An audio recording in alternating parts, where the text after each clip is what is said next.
খেলাধুলা ছেড়ে এবার পড়াশোনায় মন বসিয়েছেন কেকেআরের বিখ্যাত তারকা ক্রিকেটার ভেঙ্কটেশ আইয়ার। হ্যাঁ, পড়াশোনায় এবার গভীরভাবে মনোযোগ দিয়েছেন এই ক্রিকেট তারকা। শুধু তাই নয়, করছেন পিএইচডি। কিন্তু হঠাৎ করে পিএইচডিতে কেন মনোযোগ দিচ্ছেন তিনি? আর তো কয়েকদিন পরেই আইপিএল। তাহলে কি এবার আইপিএল এ কলকাতার হয়ে খেলবেন না ভেঙ্কটেশ? দেখুন, ক্রিকেটের পাশাপাশি পড়াশোনাকেও সমান গুরুত্ব দেন ভেঙ্কটেশ আইয়ার। এমবিএ করেও থামেননি কলকাতা নাইট রাইডার্সের সবচেয়ে দামি ক্রিকেটার। এখন তিনি পিএইচডি করছেন, অর্থশাস্ত্রে গবেষণা করছেন তিনি। আগামী আইপিএল শুরুর আগে তার নামের আগে যুক্ত হতে পারে ডক্টর উপাধি। আইপিএল খেলতে পারেন ডক্টর ভেঙ্কটেশ আইয়ার হিসেবে। পড়াশোনায় ছোট থেকেই ভালো ভেঙ্কটেশ। এমবিএ করার পর 2018 সালে দেশের অন্যতম বড় অ্যাকাউন্টিং সংস্থার লোভনীয় চাকরির প্রস্তাব ফিরিয়ে দিয়েছিলেন তিনি। পুরো দমে ক্রিকেট খেলা চালিয়ে যাওয়ার জন্যই চাকরি করতে চাননি 29 বছরের ক্রিকেটার। চাকরি করতে হলে তাকে বেঙ্গালুরুতে থাকতে হতো। তিনি ইনডোর ছাড়তে চাননি ক্রিকেটের স্বার্থে। তবে পড়াশোনার সঙ্গে সম্পর্কও ছেদ করেননি, পিএইচডি শুরু করেন। আগে গবেষণাপত্র জমা দিয়েছেন। ভেঙ্কটেশের আশা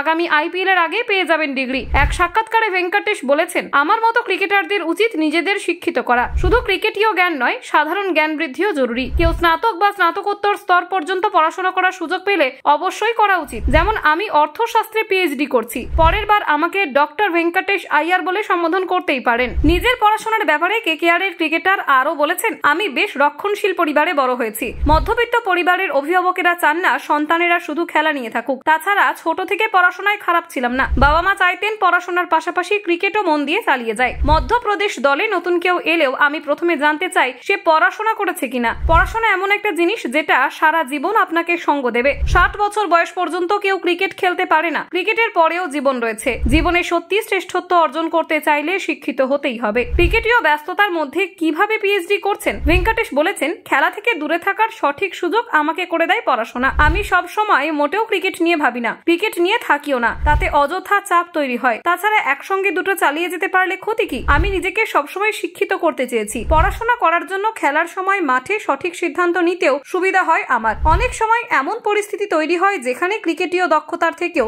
গুরুত্বপূর্ণ হয়ে যায় কোনো সিদ্ধান্ত। ব্যুরো রিপোর্ট, HPR নিউজ পোর্স।